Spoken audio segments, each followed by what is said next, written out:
Chapter 10. Evan woke with a start. The light coming through the drapes had changed, and it was evening. The lust-induced sweat had cooled on his skin, and the duvet falling away had left him chilled.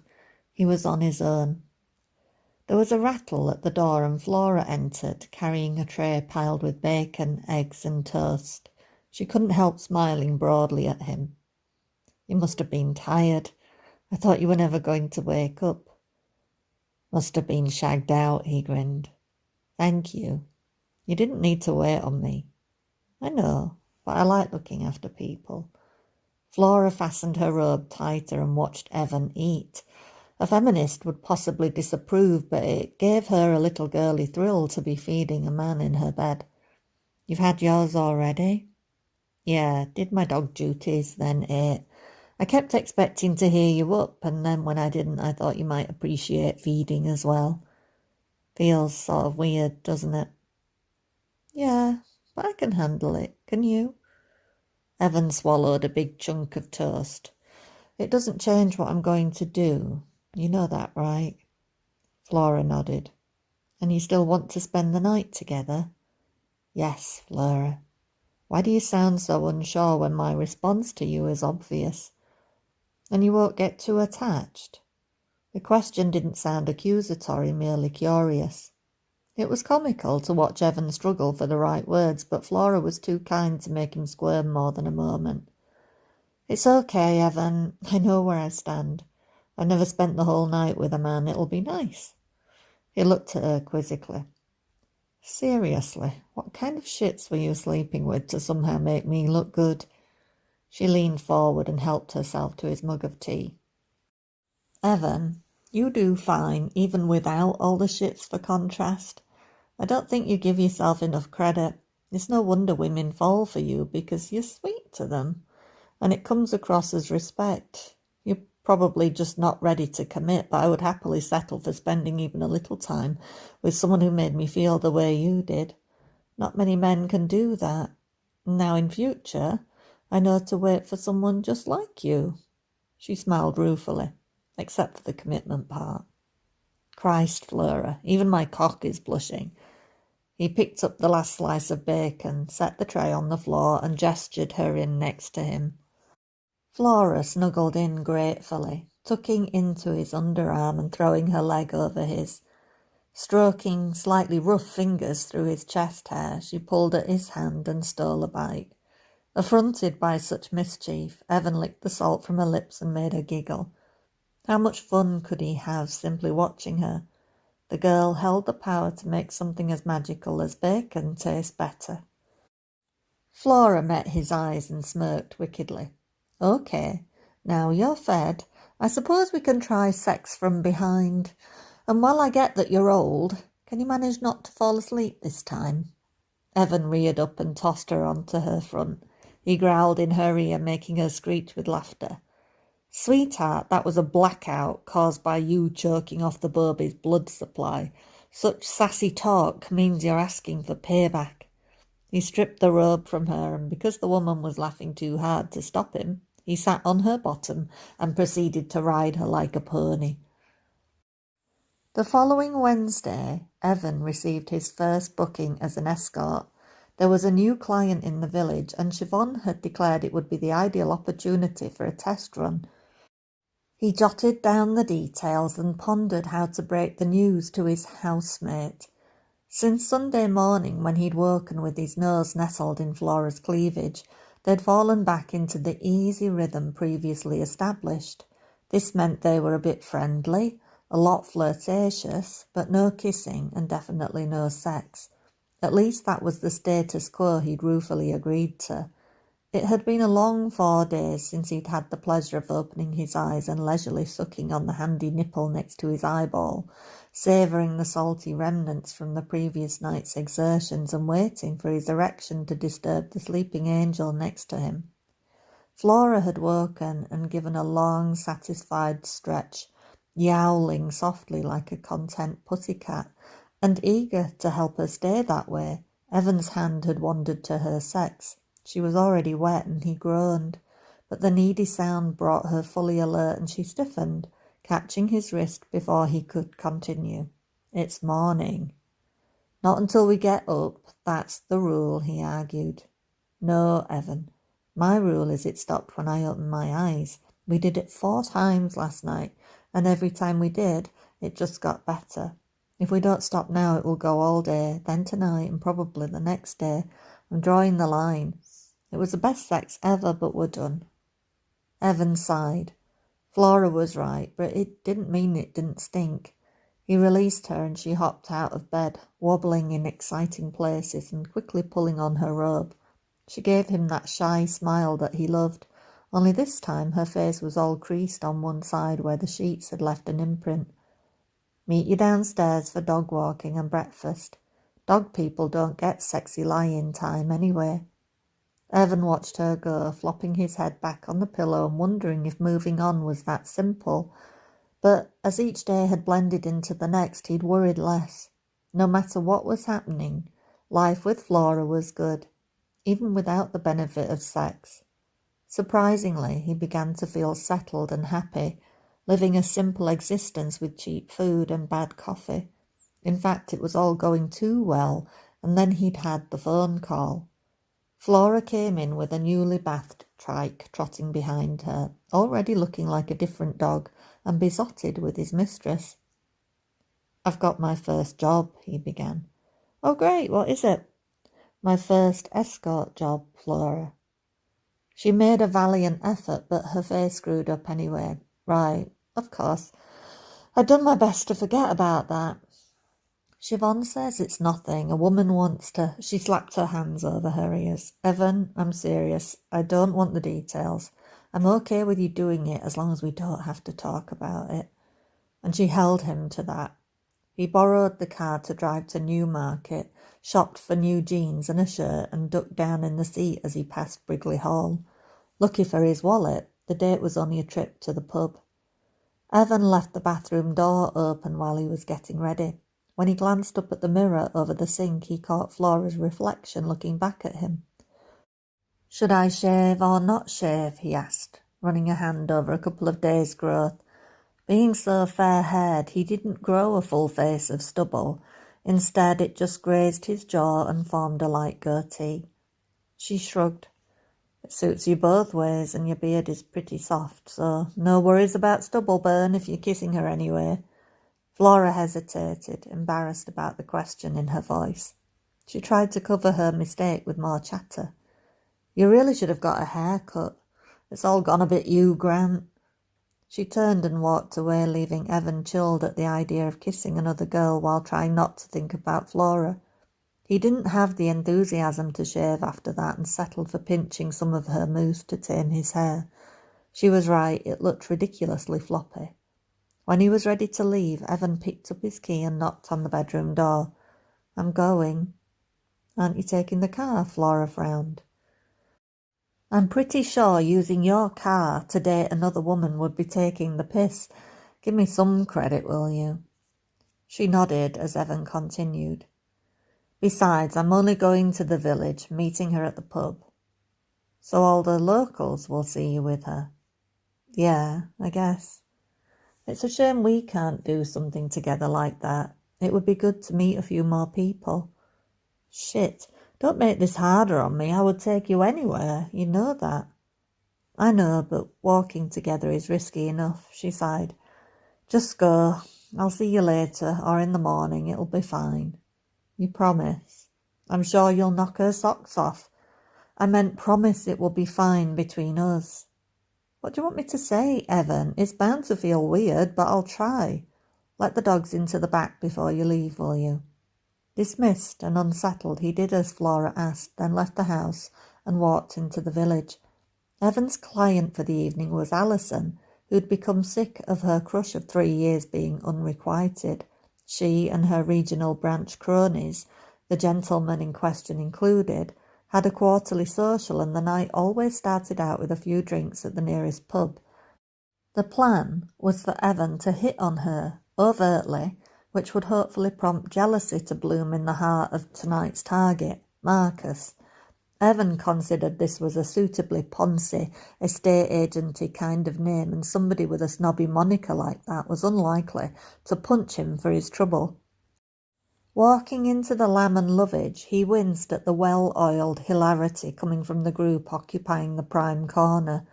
Already pretty merry, they stuck out amidst the few old-timers who were trying to enjoy their quiet pints. The only exception was the nervous blonde wearing the red satin shoes, the shoes he'd been told to watch out for. Evan caught her eye and gave the prearranged signal, undoing and redoing a shirt button. He stifled a smile, feeling like a guest star in an old episode of Hello, Hello. Alison indicated with a twitch of her head to a man on the edge of the group. It was a moody-looking sod, handsome enough, but no match for him if it came to an argument, unless he had secret karate skills. Evan shook out his shoulders and approached the bar. It would take a few drinks to get with this programme. A couple of hours later found Evan's bottom parked on a stool. He was leaning with his back to the bar, his legs spread in a confidently macho pose, and his arms resting on the counter. Alison was tucked between his thighs with her arms around his neck, close enough to aid whispering in his ear. "Is he looking?" Evan bent, kissed her on the cheek and sneaked a sidelong glance. "Oh, he's looking. He looks like he wants to tear me a new arsehole." "I think you need to kiss me," Alison demanded. Evan gave her a look. "I just did." She knocked his shoulder with a puny fist. "Thanks a bunch, but after 2 years of waiting, I think it will take more than a little peck. God, what is it with me? It's bad enough I had to pay someone to get Marcus's attention. Now the guy I'm paying can't summon up any enthusiasm." Evan gritted his teeth and looked at the guy propping up the other end of the bar. There were worse jobs in the world than kissing a pretty girl, and he was doing this for research purposes. He pulled her close, and Alison's flat tummy bumped his crotch without a flicker of response from his body. Curious, because biologically he usually never needed much incentive, Evan angled his lips over Alison's, resigned to making it look good. It was a shock when her tongue flicked straight into his mouth, robbing him for a second of the power to kiss back. This didn't put her off. She just grabbed his head and proceeded to search for the last bite of his 6 o'clock crumpet. Flustered, Evan tried to gentle the kiss, mostly because he couldn't breathe.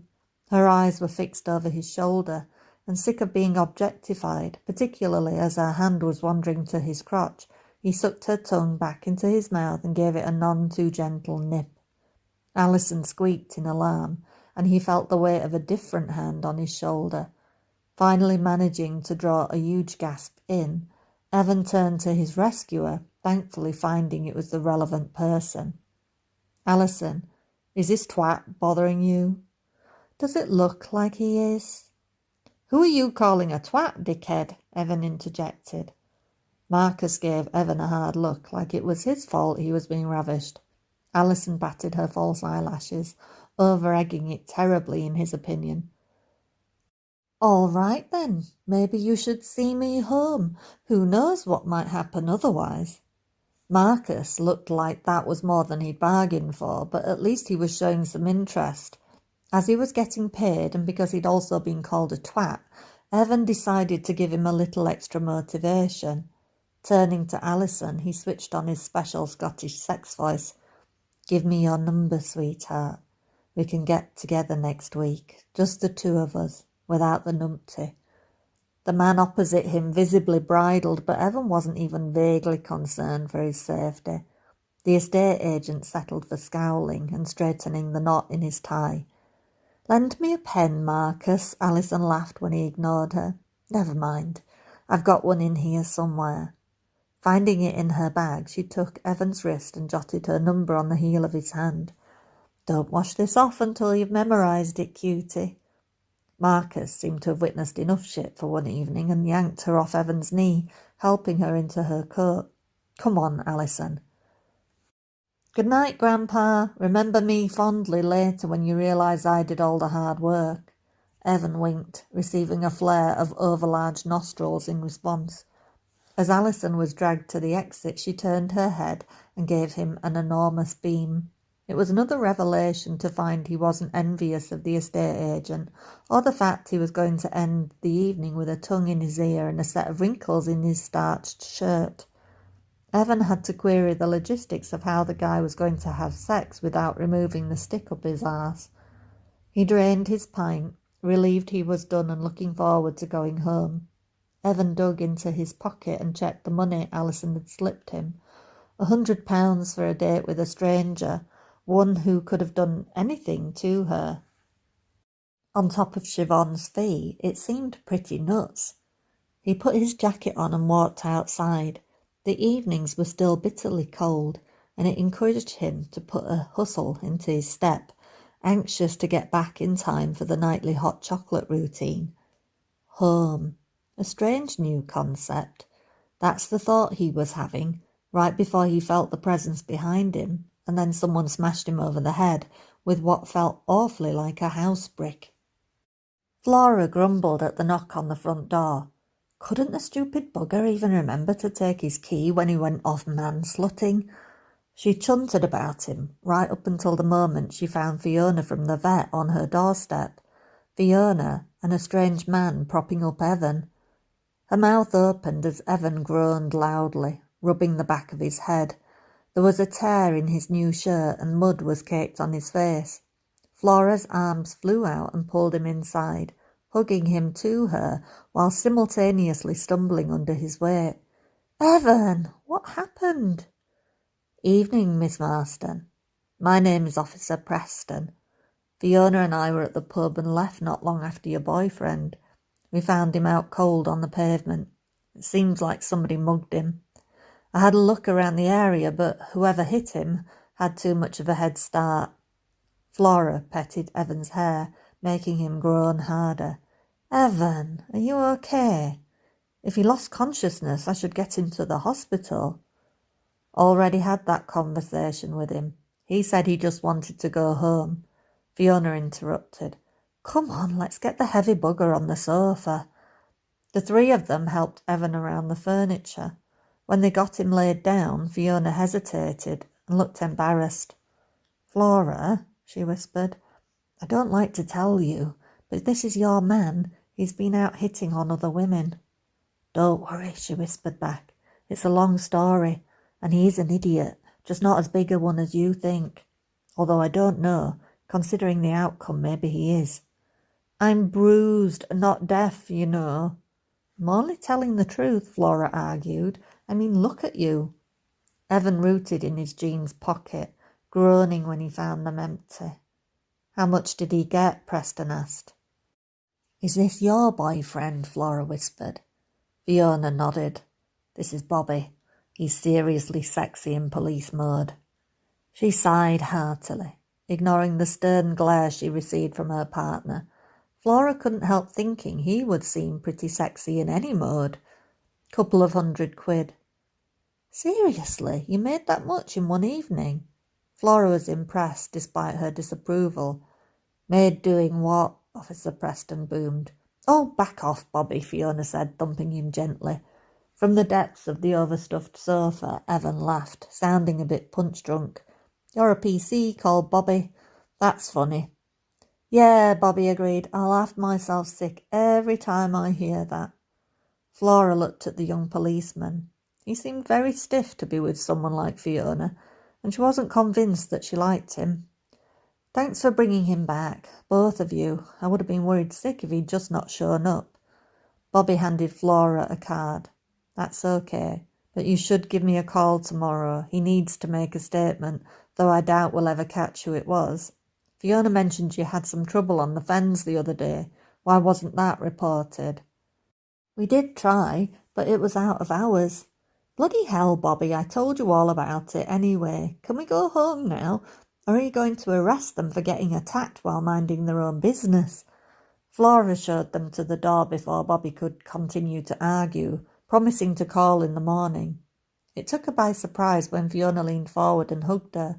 Not a superficial hug either. "Take care of yourself, Flora. Things have been weird for a while now, and people never get mugged in Brigley Prior. Please watch your back." She gave her another brief squeeze and closed the door behind them. Flora turned to Evan, who was struggling to sit up, and moved over to the sofa and sat next to him. "Do you think she's right, Flora, that something bigger might be going on?" "I think Fiona lives in a small village and watches too many midsummer murders. Somebody obviously saw you with a bunch of cash and decided to take advantage. I can't believe you earned £200 just like that." She supported Evan's head as she scrutinised the back of his scalp where an angry-looking bump was forming. "I didn't. 100 bloody quid of it was my own." He sounded so cheesed off that Flora tilted his chin out of the way and wrapped her arms around his neck. Evan moulded his body against hers and tucked his sore head into the best pillow in the world, aka Flora's bosom. "Oh, Evan, what am I going to do with you?" She pulled back and looked at him, her eyes all soft and affectionate, and even not quite with it, Evan felt it. He couldn't remember another woman ever looking at him like that. Like even when he totally exasperated her, she'd look after him. Infinite sweetness. That was his Flora. "Lie back and I'll get some ice for your head." "And hot chocolate?" He sounded sleepy. "Okay." By the time she returned, Evan was dozing, and Parsley and Daphne had settled in the crook of his knees. Benny was scrabbling on Evan's shirt, trying to find a spot of his own, and Flora lifted him out of the way. She watched the reassuring rise and fall of his chest, having the most vicious attack of fear, thinking about what if it ever stopped. Maybe getting mugged would be a good thing, make Evan think twice about taking personal risks. She put Benny on the floor. No, that would be too easy. The date part of the evening probably went smoothly. God knows he was charming. His date might be already booking their next encounter. Flora sipped at Evan's cocoa and couldn't resist looking at his lips. They seemed a bit puffy and fuller, like they did when he'd spent time kissing. Had he been kissing his date? It was all kinds of wrong, but Flora would sooner think he'd been punched in the mouth. Poor Evan, sleeping in a bed that was too small and walking dogs that weren't his and babysitting a grown woman.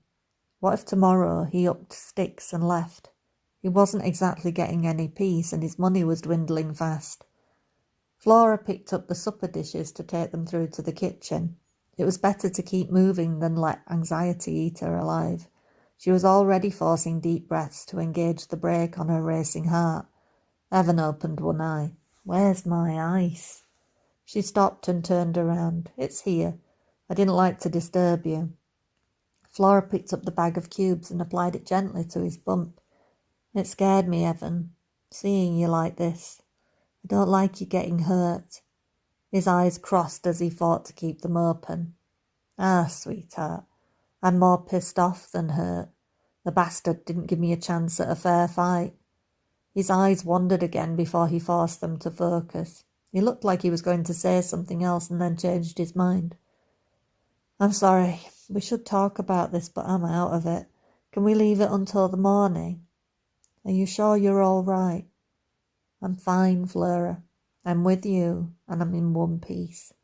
Now, if you don't mind, I'm going to sleep down here because I'm tired and comfy and I've got the dogs to keep me warm." "Whatever you want, but don't die or have a stroke on me." "Never. You'll never get rid of me." "Don't make promises you've no intention of keeping."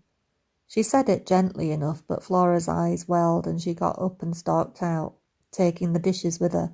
She stood in the kitchen trying to give herself a pep talk. "You stupid idiot. He'll tell you all sorts of perfect things because he's sweet and kind and he doesn't realise he's doing it." She banged her head on the draining board, feeling the rash of Evan's ringworm spreading. "You'll never get rid of me."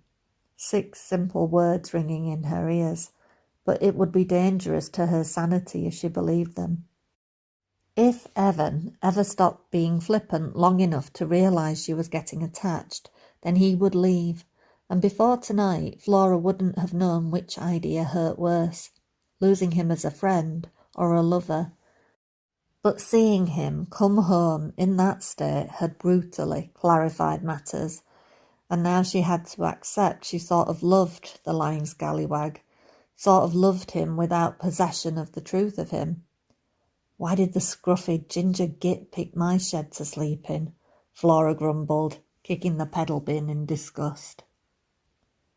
The next morning found Flora venturing out solo with the dogs.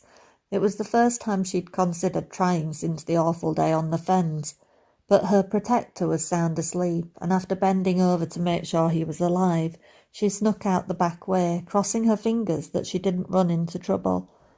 Maybe it was foolhardy, but she was sick of being scared and sick of relying on Evan. Overnight she'd come to the conclusion he was just a man, like all the rest she'd known, better looking, but still only out for number one. Snogging women for cash. How revolting. Then the silly git couldn't arrive home without getting mugged. Now he would book more dates to recoup his money. She walked quickly, eyes alert and scanning for trouble. It was mad to bring them all out together, but she didn't currently have the nerve required to make 2 trips. If anything happened, she intended to pick Trike up and they'd all run like hell while she screamed bloody murder. It was a risk, but it was only a quick circuit hugging the back of the hall. Surely if she stuck close, that would keep them all safe. There was a rustle in the hedge, and she nearly died 1,000 deaths when a robin flew out across the path, oblivious to the terror his cheery, red-breasted presence had incited. Flora waited until the armpit prickles abated, before taking a breath and moving on, reaching the main road and navigating the stile, which was not so easy with 6 dogs in tow, and involved a lot of hefting, pushing, shoving, and moderate swearing. They had nearly reached the gateway to Brigley Hall when Flora heard another disturbing noise and shot into the hedge in an attempt to avoid Lady Jemima. Jabe was stood, arms akimbo, and inexplicably glaring at the gate pillar. There was nothing moderate about her swearing, and it was not even a little bit under her breath. The genteel accent had disappeared, and in its place was something coarser and more fitting to the language she was spitting. Jemima's fingers started scratching at something on the post, her head bent in concentration. Flora would have chosen to hide and wait, but Trike barked, unfortunately alerting the woman to their presence. She reluctantly stepped forward as Jemima straightened. "Good morning, Lady Jemima. Is everything okay?"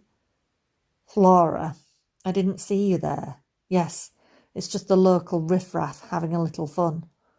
Flora would have paid less attention to the situation, but the fact Jemima got her name right was highly suspicious. Her ladyship's eyes fell on Trike, who barked at her again. She stepped back and gestured for them to go past, and Flora tried to sneak a peek at what was so fascinating. All she could see was a blob of sticky residue on the post. Jemima watched her go, and Flora felt those eyes with her, all the way down the drive. It didn't feel like she was spying on her. It felt like she was making sure Flora's curiosity didn't entice her to turn around for a second look. When she was finally out of range, she had to blink twice, dazzled by the sight of Evan running towards her, dressed in jeans and unlaced boots. His chest was bare and showing under his unzipped coat. The play of muscle in motion was awe-inspiring. Abs flexing, brand new denim straining against husky thighs. His face was panic-stricken though, and as he ran, he was holding the back of his head as if it would keep his skull in place. The dogs started barking, excited to see him, and Flora put a spurt on to stop him before he got much further. Puffing a bit, she gritted her teeth so she didn't shout her alarm. "Evan, what the chuff do you think you're doing? And why are you half naked?" "Flora, Jesus, you scared me. I was practically in the shower when I realised the house was too quiet. Are you okay? Nothing happened?"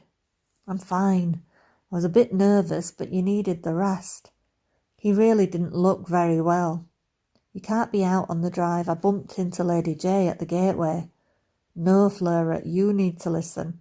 I would have explained last night, but my brain was too fucked, and I didn't think you'd take the dogs out without me. The guy that mugged me, he didn't simply whack me and run off." It took Evan a moment to put his foggy thoughts in the right order. He'd heard the soft creak of a worn leather jacket and started to turn to see who was there. Then he felt a sharp wallop on the back of his head and dropped to his knees, his head pitching forward and meeting the cold, slushy verge as he rolled over, groaning. A bulky form loomed menacingly, blocking out the streetlight and administering a kick to the ribs just enough to sharpen his focus without doing serious damage. "I reckon your martial arts aren't much help now, mate." He tried to sit up, convinced the man must have him confused with somebody else.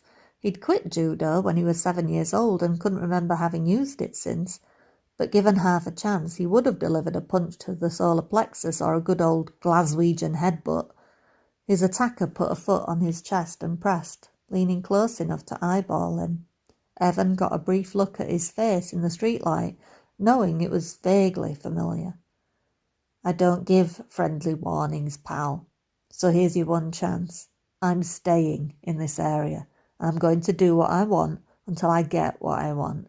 He smiled suggestively. It was knowing and nasty, and Evan didn't like it. "Tell the lovely Flora that if I decide I want those dogs, then I'm coming for them, and the next time I see that tripod, he'll be losing more than just a leg." Rage gave his eyes a little clarity as the man shifted his stance. The moon blossomed from behind heavy clouds, illuminating the rugged face and bleary eyes of a seasoned drinker. Evan pulled his leg back and kicked out with the flat of his boot. It landed high and hard, catching the man square in the chest, driving him momentarily off balance. Grunting, he grabbed his head in an attempt to stop the fresh vibrations pounding through his skull. His attacker recovered fast, landing another sound kick to Evan's ribcage, rifling through his pockets as he tried to roll out of the way. Evan launched out with an elbow which, although it didn't have enough momentum, landed in a fleshy gut, producing a satisfying oomph sound. The man coughed and spat and then dealt him a final blow to the kidneys, creating a wave of nausea that finally made the night go black and the stars wink out. He was saved from further retribution by the pub door opening, and as swift as the attack had started, he was on his own again. The next thing he was aware of was a feminine curse as Fiona tripped over him. He couldn't remember how he got home, just a vague bad joke about Bobby being a policeman, and nothing much else besides. Now, looking at her worried face in the pale morning light, Evan didn't dare tell Flora the man was going to target the dogs. She adored the 3 puppy farm poodles that were so gentle and sweet-natured. Trike. Well, he would be surprised if she ever gave him up. She was bonding with him despite herself. What if he took Fillmore or Riley? They were more likely to be earmarked for fighting. A cold, sick kind of tension ate into his stomach, making it twist viciously. Flora looked at him aghast when he finished with the story. "You're telling me that the man who attacked you was the guy with the dog?" "Yes. I don't know what's happening, but he reckons he's not going anywhere. This can't be payback for a single incident with you, Flora. It's got to be about your boss. Nothing else makes sense." She bristled and seemed to grow at least 4 inches in height. "Are you fit to take the dogs back by yourself?"